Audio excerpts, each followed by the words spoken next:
How you doing? Hey Gus, how are you, man? Good. Well, What's up, welcome bro? back. Welcome back to the podcast, man.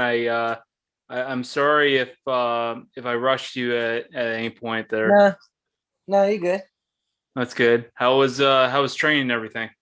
Training's been going amazing, man. Truly, everything been going right. Feeling sharp. We still have 3 weeks out, so just maintaining and make sure my weight's looking good. You know what I'm saying? Mm-hmm.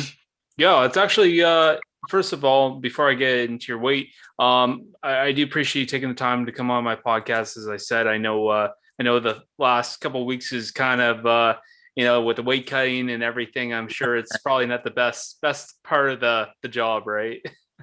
No, we manage Um, though. mhm. Yeah. So yeah, let's talk about the weight cutting. How's everything? How are you feeling with everything? Great.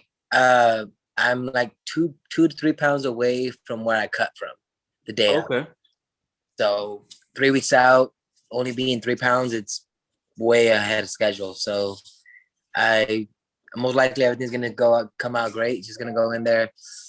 Last time I only had to cut like 3 pounds that morning of. So Mhm. if everything goes well, we'll keep doing what we're doing. I have an amazing team at the UFC PI. Nicole controls all my nutrition and controls my meals, and it's absolutely amazing, man. I always feel full. I always feel with a full of energy. They're just incredible, and I'm just blessed to have them part of my camp. Yeah, and that's their job, right? Have you always gone with that route? Have they always No, done your meals? no, it's new. Now that we're in the UFC, Mm-hmm. it's the UFC provides like all the supplements and all the meals. So it's just before I had to do it myself, and I didn't know what I was doing. So the weight cuts were always a little bit harder, Mm-hmm. but now it's so much easier. Everything just fits. Everything just fits right. It's just no worries. Just do what you're told, and everything just happens. Well, and I think people kind of miss the fact that like they don't understand how much UFC really like truly take care of their fighters, not just during COVID, but in all aspects of your In career. general, they are Mm-hmm. amazing. Yeah, absolutely. Yeah, so no secret what's going on in a couple weeks. So let's jump right into it. So um actually I do want to kind of talk about your last one and then we'll talk about your upcoming fight with Yana. So I mean with your last fight, so obviously you started off your UFC career not probably the way you wanted to.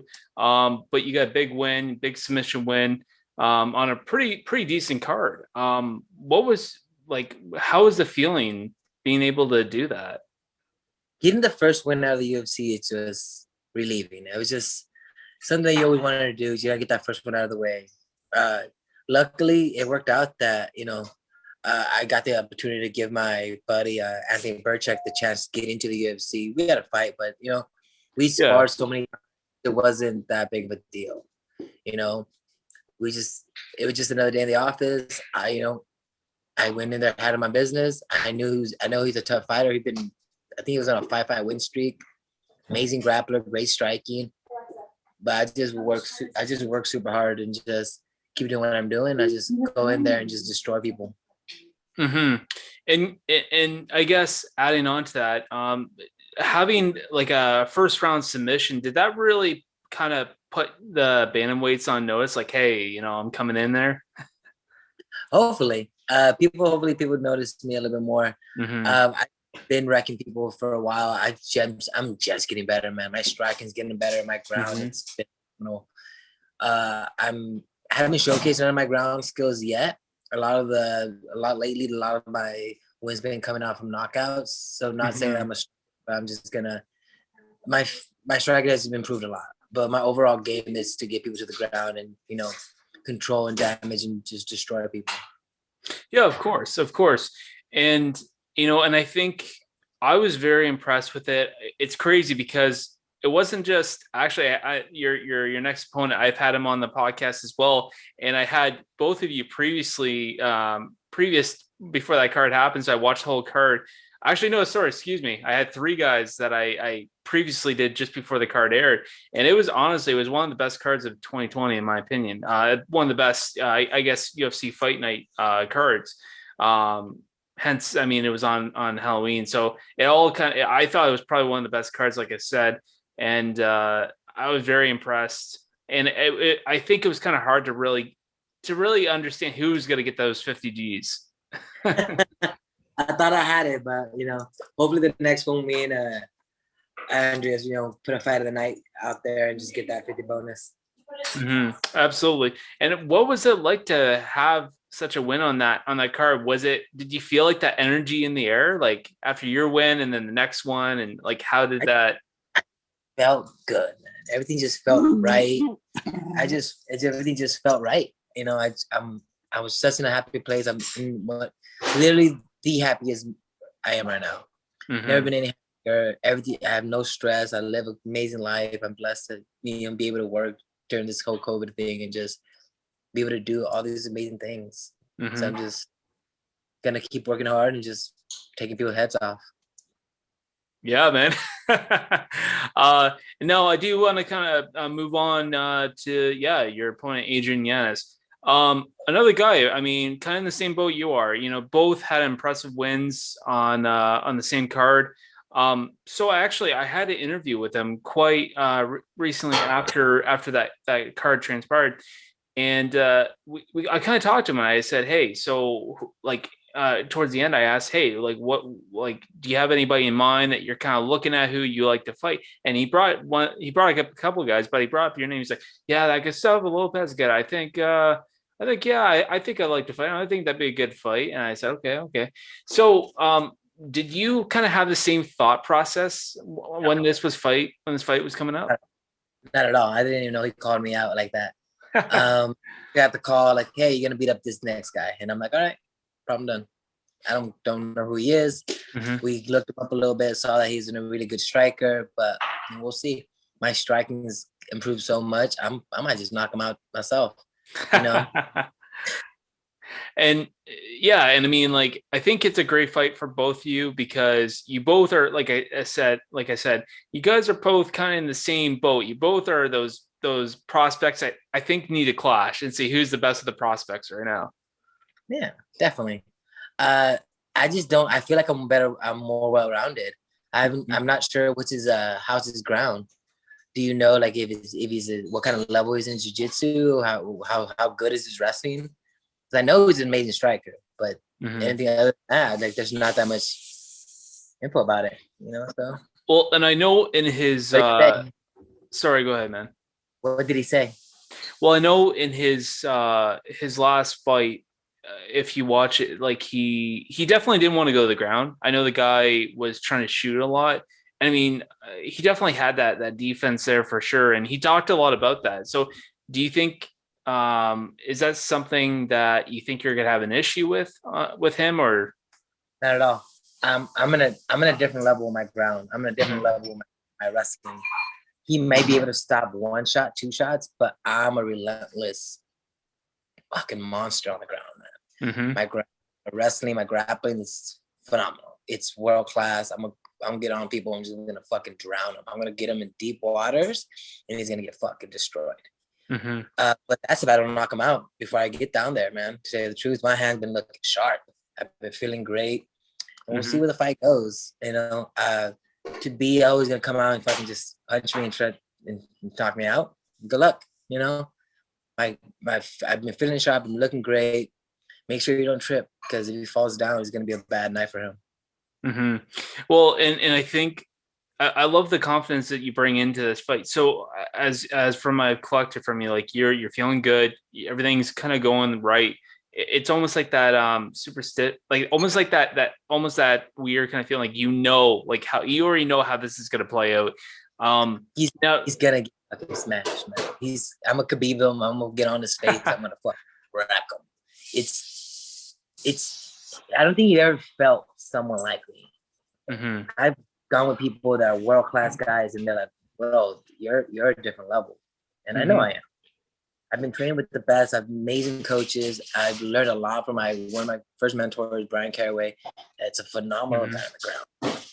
I've got amazing coaches now with Coach Casey, Eddie Baraka, Coach Jimmy Gifford, and they're just on a different level. We're in like in front of the wave, all the new striking and the new fit-ins, the new terms. We're in people's face, and we're gonna demoralize this guy. Absolutely. So I guess I would never want to ask you to ever spoil your game plan, of course. But are there? I'll punch him really, really hard. But I'll punch him until it's like, over, man. Yeah. But I guess I would want to ask you, like, how like what are some of the things that your team have looked at with his game? He is a solid striker. Has great strike, great footwork, moves very well. Good. Me too. You know? So we'll sit in the middle, we'll fucking swing some blows, and he'll fucking, I'll drop him, and then I'll fucking finish him. Simple plan, man.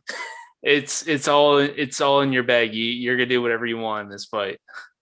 Bro, I see that I'm an underdog for this fight, so I'm glad. Are you really? I didn't see that. I think so. I think someone sent me something that I'm like a plus 160 or something like that. So hey, cool. My people are gonna make some money. So there you go. And I guess, like, with that being said, when you hear that, does that more feed the fire? No, not at all. It doesn't affect me at all, man. What people think about me and judge me doesn't disturb me. It doesn't affect me. I don't care what people think about me. I know how hard I work and how much effort I put into this career. I know I could destroy anyone in the world. I'm fucking that confident in myself. I work super fucking hard, and I'm training with the best in the world. We have Aljamain Sterling that's getting ready for a title fight. We got fucking Joe Benavidez at Extreme Couture. We got all these amazing fighters that have been helping me, learn and grow. So I know I train. I'm training with the best. I know I got amazing coaches. I know I got amazing training partners. I've worked fucking hard. I'm super disciplined, super fucking dedicated to this amazing, career that I'm doing right now. I have no doubts in my head. I'm gonna go in there and just destroy this guy. I hope he's ready. I like to hear that, man. So I mean, after March 20th, I mean, what's next? Have you ever had any thoughts what you like to do? As soon as possible. Soon after this fight, we'll get in there. I got some trips. I got a business trip I have to take off to Miami. So after that, come back and then get back in the gym and get ready for the next one.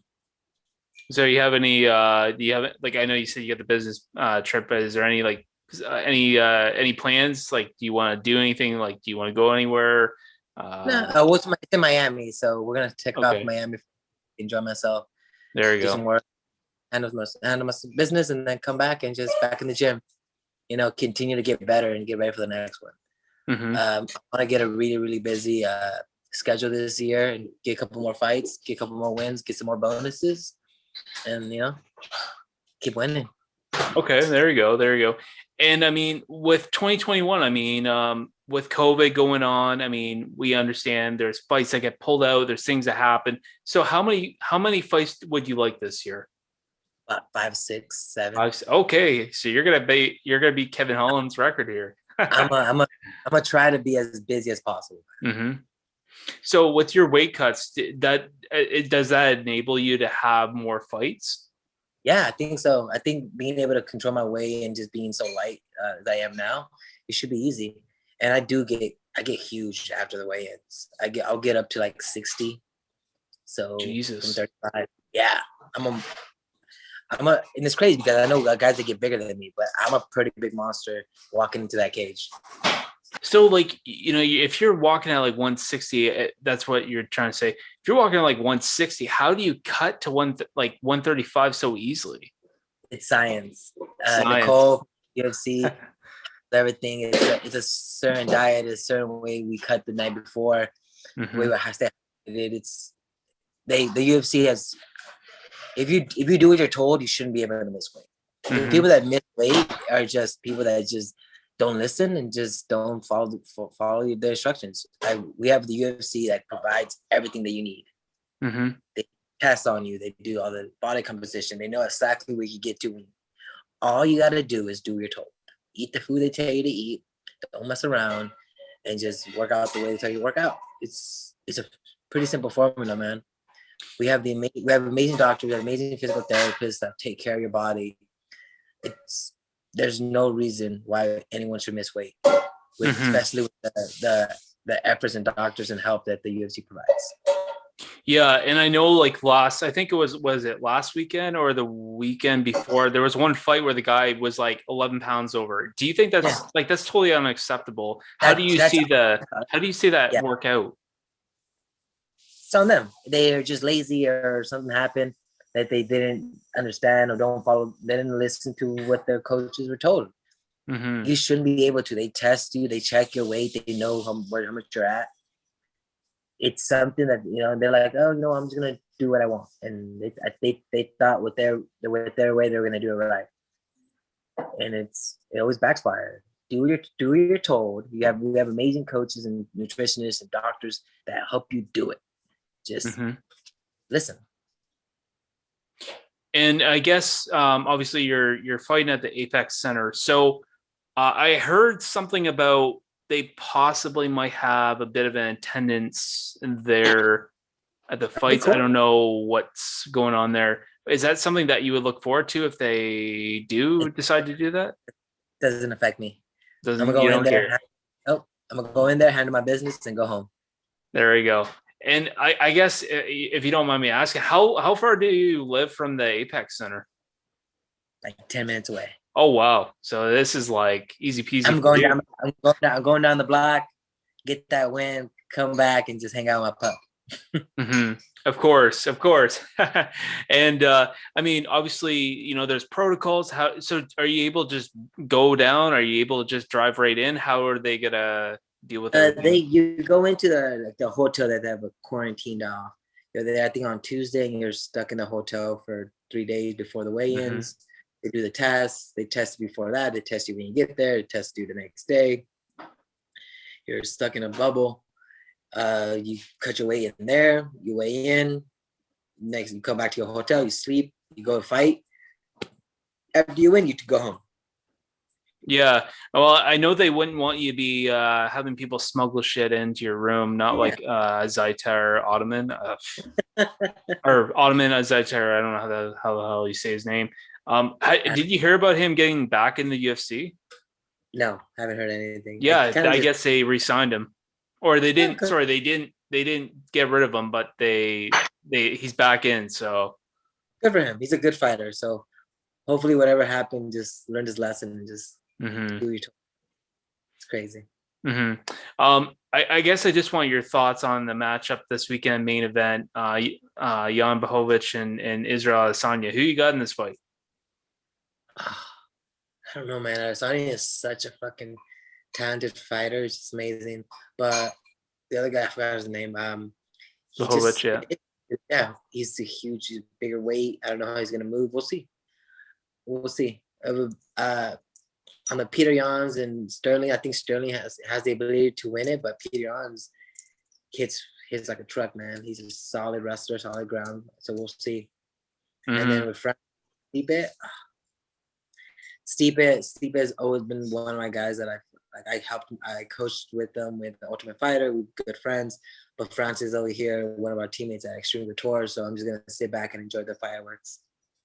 Well, and it's crazy because I had this conversation with my girlfriend like 2 hours ago. I was talking to her about having this interview with you, and I was like, yeah. Like, I mean, we were talking about the fight, this main event this weekend. I said most of the card I could kind of care less. I'll enjoy it, but the main event, like, I'm gonna throw like the beer at the TV if Israel loses. I don't know. Like, for me, I feel like it's a historic moment if he does win. Be great. Yeah, he'll be a double champ, right? A double undefeated champ. Yeah, that'd be crazy. I think he's done a lot for the sport, and I think for sure I kind of see it being more of he's the next star, and I think that's why they might give him the fight. I don't know. I think he definitely has the ability to do it, so we'll see what happens. I'm looking forward to it, but we'll see what happens. So are you going to be watching the fights this weekend? Or are you focusing on training? Oh, 100%. No, I'll definitely be watching the fights. Mm-hmm. Mm-hmm. Well, that's good, man. I'm glad to hear that. I hope you do enjoy the fights this weekend. And again, thanks for coming on the podcast, man. I know you just got home from training. I appreciate you taking the time. Good luck with your fight on March 20th against Adrian Yanez. Bring back the win and on to the next one, man. Yes, sir. Thank you. Thank you so much, man. And take care. Okay.